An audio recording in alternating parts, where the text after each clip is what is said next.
Divorce అయిపోయిందని కానీ కాలేదని కానీ ఎలాంటి మెటీరియల్ డాక్యుమెంట్ ఇప్పుడు ఎంఆర్ఓ గారి ముందు వాళ్ళు ఎలాంటి డాక్యుమెంట్ సబ్మిట్ చేయలేదు. సో అలా ఏమన్నా ఉంటే వేసుకోమని టైం ఇచ్చారు. మనం చూద్దాం. 25th నవంబర్ కి కేసు పోస్ట్ అయ్యింది. మాలినీదేవి లీగల్ కాదు వాళ్ళ మ్యారేజ్ అంటుంది. లీగల్ అని చెప్పడానికి ఇప్పుడు మీ క్లయింట్స్ దగ్గర ప్రూఫ్స్ ఉన్నాయా?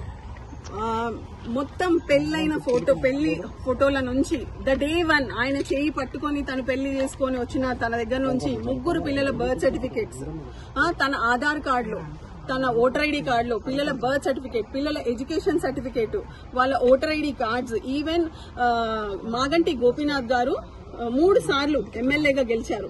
3 సార్లు గెలిచిన ఎలక్షన్ అఫిడవిట్ లో కూడా ఆయన తన భార్యగా మాగంటి సునీత గారిని, ఆయనకి 3 పిల్లలు అక్షర, దిశిర, వాత్సల్య పేర్లు మాత్రమే రాశారు.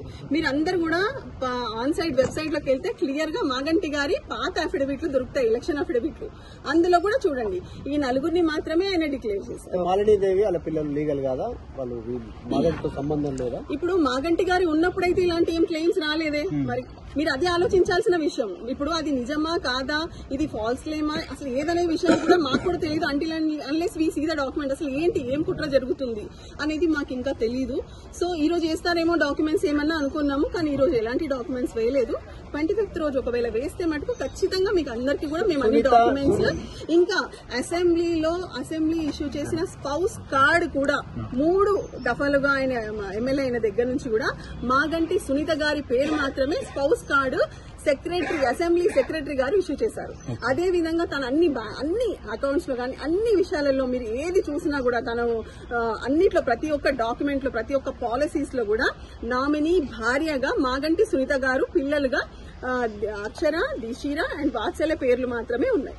లీగల్ గా జూబ్లీ ఉప ఎన్నిక వేళ లీగల్ చిక్కులు ఏమైనా ఎదుర్కొనే అవకాశం ఉందా? ఫ్యామిలీ మెంబర్ సర్టిఫికేట్ లేదు. ఇప్పుడు ఈ ఫ్యామిలీ మెంబర్ కి సంబంధించి ఈ ఎలక్షన్స్ కి ఎటువంటి కూడా చిక్కుముడులు ఉండవు. బికాస్ అది దానికి సంబంధించిన కేసు కానే కాదు. ఫ్యామిలీ మెంబర్ సర్టిఫికేట్ ఎప్పుడు అంటే దీని వల్ల వచ్చే లాభం ఏంటంటే ఏదైనా గవర్నమెంట్ యూజ్ ఉంటే క్లెయిమ్ చేసుకోవచ్చు.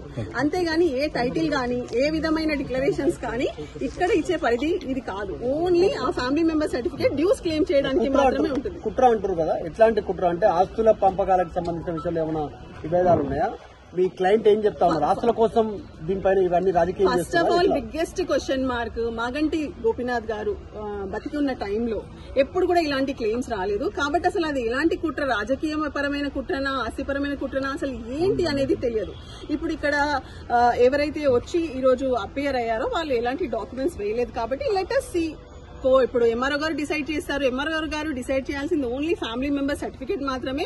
ఎవరి దగ్గర అన్ని డాక్యుమెంట్స్ ఉన్నాయి, లీగల్ గా కంటిన్యూస్ గా భార్యగా, పిల్లలుగా ఏం డాక్యుమెంట్లు ఉన్నాయి. వీళ్ళు ఒక ఆధార్ కార్డు వేశారు. అందులో కూడా మాలినీదేవి డాటర్ ఆఫ్ వెంకటేశ్వర్లు అని సంథింగ్ ఉంది. అంతేకాని వైఫ్ ఆఫ్ మాగంటి గోపీనాథ్ గారు అని లేదు. అదే విధంగా వాళ్ళ సన్ది కూడా ఏదో సంబంధించినది ఏదో రాశారు. అందులో కూడా అబ్బాయి పేరు కోసరాజు తారక్, నాట్ మాగంటి తారక్. మీరు అదే పెళ్లి అయిన దగ్గర నుంచి పిల్లలు పుట్టి ఇప్పటి వరకు పిల్లలు కానీ సునీత గారు 3 పిల్లలకి అందరికీ కూడా మాగంటి ఇంటి పేరే ఉంది. వాళ్ళ దగ్గర ప్రతి ఒక్క డాక్యుమెంట్ కూడా ఉంది.